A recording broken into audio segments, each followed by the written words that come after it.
A day in a life as Dorang social worker. Tara, samahan niyo ko. Pagkatapos nga ng aming workshop ay niyaya kaming lumabas. Pupunta nga kami doon sa lugar na first time ko lang mapupuntahan. Pero before that, sumakay muna kami ng Grab para makarating dun sa pupuntahan namin. Malapit nga ito sa MOA at sa Conrad daw ito matatagpuan. Kaya kasama ko ang aking mga ka-workmate at pupuntahan namin yung isa sikat na lugar doon. Katapos nga mga kamindaranya ng mahabang paglalakbay dahil na traffic nga kami ng mga oras na yan. Nakarating na nga kami dito sa Conrad.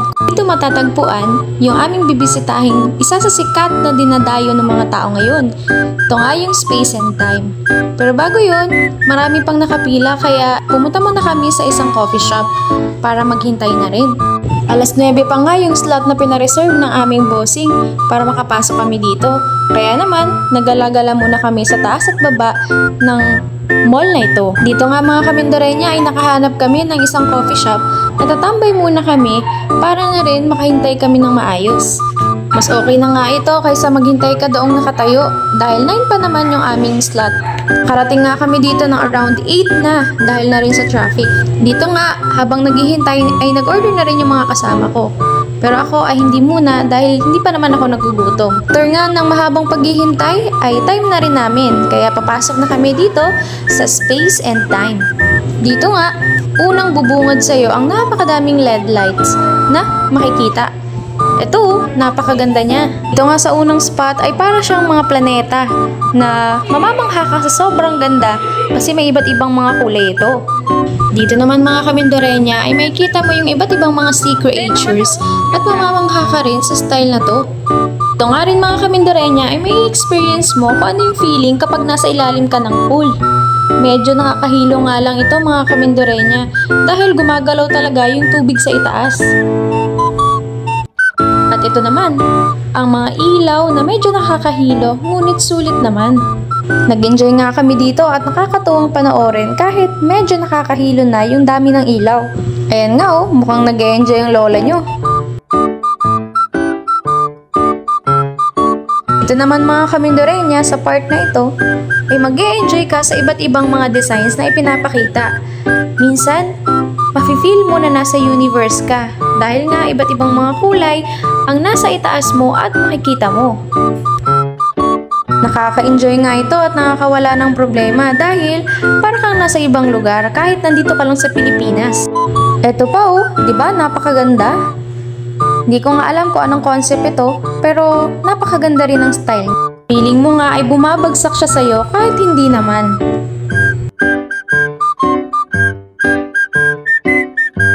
Nga sa space na to kami tumagal dahil talagang namangha kami sa mga designs na ipinapakita dito. Nakakatuwa nga naman mga kamindorenya dahil feeling mo nasa ibang lugar ka talaga dito. Nga mga kamindorenya, itong style na to ay mafe-feel mo talaga na parang nasa universe ka dahil pwede mong hawakan or parang nahahawakan mo na yung mga LED lights na dumadaan sa kamay mo. Nakakatawa ang pagmasdan no? At nakakamangha talaga kasi para siyang mga snowball na dumadapo sa iyo. Tulad na lang nito, napakagandang mga kulay ang lumabas na naman mula sa screen. Hindi ko nga alam kung anong tawag nila dito eh. Kung screen ba, LED lights ba, basta ewan, masaya naman dito. Punta na kayo! Dito nga mga kamindorenya ay may pinalabas din na parang related sa mga Chinese New Year. Dahil nga nung pumunta kami dito ay Chinese New Year ng mga time na yan.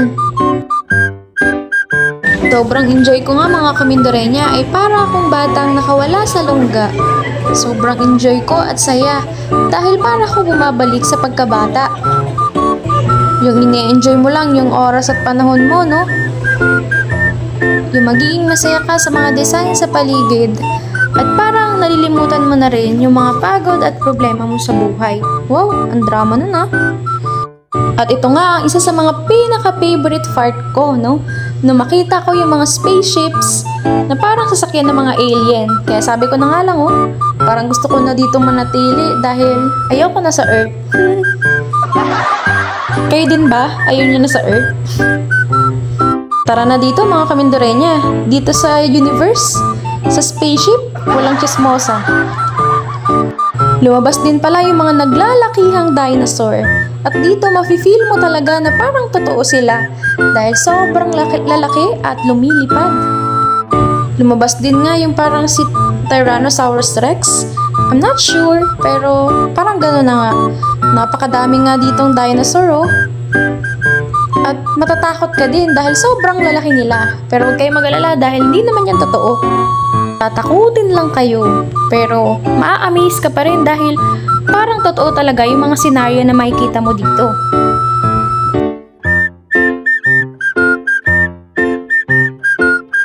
Ayun, oh, mula sa mga halaman hanggang sa mga dinosaur, paru-paro, ay parang totoo talaga na nangyayari siya. Kaya ako dito, manghang-mangha talaga ako. Ito nga din ay meron din mga sea creatures na makikita. May mga jellyfish, isda, at iba't ibang uri ng mga creatures sa dagat. Ma-amaze ka nga din talaga dahil iba't ibang mga kulay yung meron sila. Nga rin sa pinakagusto ko na part ay yung magdodrawing kayo ng isda. Bumabalik nga ako sa pagkabata nung naranasan ko to.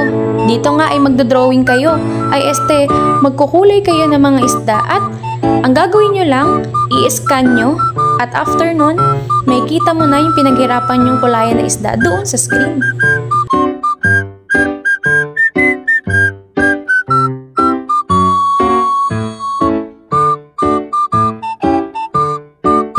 Ayun na siya! Ito siya! Ito nga pala yung, yun ba yun? Fish na dinrawing ko yata. Ay, ito na! Yan po yung fish na dinrawing ko.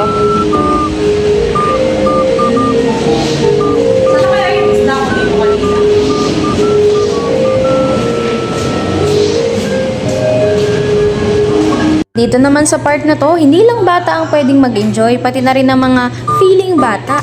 Dito nga, ibabatuhin mo lang yung lumalabas ng mga daga diyan, no? At sasabog na sila. Batuhin mo lang ng batuhin at ilabas mo lahat ng sama ng loob mo.